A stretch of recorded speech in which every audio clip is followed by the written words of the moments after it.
Kiran Kumar, cardiologist, Medicover hospital, Karimnagar. So ఈరోజు మనం సర్వసాధారణంగా ఈ మధ్య కాలంలో అందరికీ వచ్చే గుండె జబ్బు, ఇది కామన్గా మనం హార్ట్ అటాక్ అంటాం. ఆ గుండె జబ్బు గురించి తెలుసుకుంటాం. సో గుండె జబ్బు అనేది గుండె చుట్టూ రక్తనాళాలు ఉంటాయి.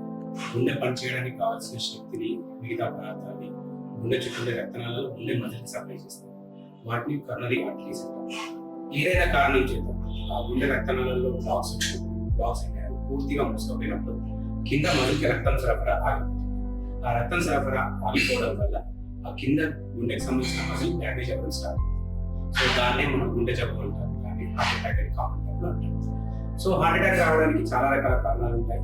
అన్నిట్లో ముఖ్యంగా మన ఆహార అలవాట్లు, సిగరెట్ తాగడం కానీ, ఆల్కహాల్ తీసుకోవడం కానీ, అండ్ ఎక్కువ జంక్ ఫుడ్ తినడం కానీ, అండ్ స్ట్రెస్ కానీ, దాంతోపాటు మిగతా కోమార్బిడిటీస్, షుగర్ కానీ, బీపీ కానీ కంట్రోల్ గుండె జబ్బులు హార్ట్ అటాక్ వచ్చే అవకాశం ఎక్కువ ఉంటుంది.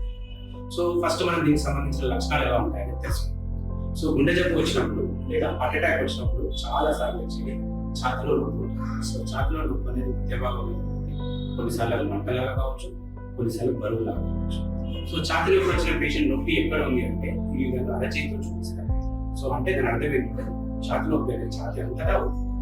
సో ఈ నొప్పితో పాటు కొన్నిసార్లు ఆయాసం రావడం, కొన్నిసార్లు వాంతులు రావడం, కొన్నిసార్లు కళ్ళు తిరిగి పడిపోవడం. ఈ నొప్పి కొన్నిసార్లు చెరవ చేతికి కానీ, గొంతుకు కానీ, దవడకు కానీ లాగిన. సో కొన్నిసార్లు ఈ నొప్పి రాకుండా ఓన్లీ సైలెంట్ ఆయాసం రావడం ప్రజలు. సో ఏ పేషెంట్ అయినా ఛాతీలో మంట కానీ నొప్పి కానీ మనం ఫస్ట్ అది గుండె జబ్బు ఉందా లేదా రూల్ అవుట్ చేసుకోవాలి. సో రూల్ అవుట్ చేసుకోవడానికి మనం రొటీన్గా వాడేది ఈసీజీ.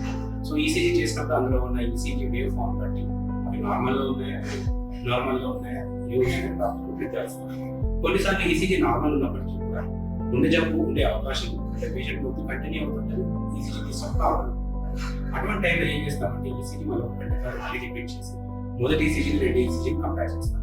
సో దాంతోపాటు కొన్నిసార్లు అవసరమైతే గుడి ఎక్కువ చేయడం, దాంతోపాటు ట్రోపోనిన్ అనే బ్లడ్ టెస్ట్ చేయడం వల్ల గుండె జబ్బు ఉందా లేదా అని మనం కన్ఫర్మ్ చేసుకుంటాం. సో గుండె జబ్బు వచ్చిన పేషెంట్లకి మెయిన్ ట్రీట్మెంట్ ఎమర్జెన్సీ. గుండె జబ్బులో ఎమర్జెన్సీ ట్రీట్మెంట్ అంటే స్టెమీ అంటాం. అంటే గుండె చుట్టూ రక్తనాళ పూర్తిగా బ్లాక్ అయినప్పుడు దానివల్ల మనకి ఈసీజీలో ఎస్టీ సెగ్మెంట్ ఎలివేషన్ అంటే దాన్ని ST segment elevation myocardial infarction STEMI అంటాం. ఇది ఎమర్జెన్సీ కండిషన్. సో ఇందులో మన గోల్ ఏంటంటే ఎక్కడైతే బ్లాక్ ఉందో ఆ బ్లాక్ ని క్లియర్ చేయడం. ఆ బ్లాక్ ని క్లియర్ చేయడానికి 3 రకాల పద్ధతులు ఉన్నాయి. ఒకటి ఇంజెక్షన్ ఇవ్వడం, దాన్ని థ్రోంబోలైసిస్ అంటారు, దాని రక్తం కరిగిపోవచ్చు. రెండవది కొన్నిసార్లు ఎమర్జెన్సీ యాంజియోగ్రామ్ చేస్తాం. ఎమర్జెన్సీ యాంజియోగ్రామ్ చేసి బ్లాక్ ఉండి క్లియర్ చేయగలిగిన దాన్ని స్టెంట్ వేయడం. కొన్నిసార్లు బ్లాక్స్ ఎక్కువగా ఉన్నాయి, అప్పుడు 3 రకమైన పద్ధతి బైపాస్ యూజ్ చేసుకోవాల్సి వస్తుంది. కొన్నిసార్లు యాంజియోగ్రామ్ చేసినప్పుడు బ్లాక్ అనేది సిగ్నిఫికెంట్ గా ఉండకపోవచ్చు. అటువంటి టైంలో చిన్న బ్లాక్స్ ఉన్నప్పటికీ కూడా మనం మందులు అనేది వాడుకోవాల్సి ఉంటుంది. సో ఇప్పుడు గుండె జబ్బు ట్రీట్మెంట్ గురించి తెలుసుకున్నాం. ఇప్పుడు నివారణ ఎలా చేయాలి అనేది అన్నిటికంటే ముఖ్యమైనది మన ఆహార అలవాటు. సో ఆయిల్ కంటెంట్స్ తక్కువ తినడం, ఫ్రైడ్ ఫుడ్స్ తక్కువ తినడం, నాన్ వెజిటేరియన్ తక్కువ తినడం వంటివి చేయాలి. దాంతోపాటు మనకు ఆల్రెడీ మిగతా కోమార్బిడిటీస్, షుగర్ కానీ, బీపీ కానీ ఉన్నాయని వాటిని స్ట్రిక్ట్ గా కంట్రోల్ పెట్టుకోవాలి.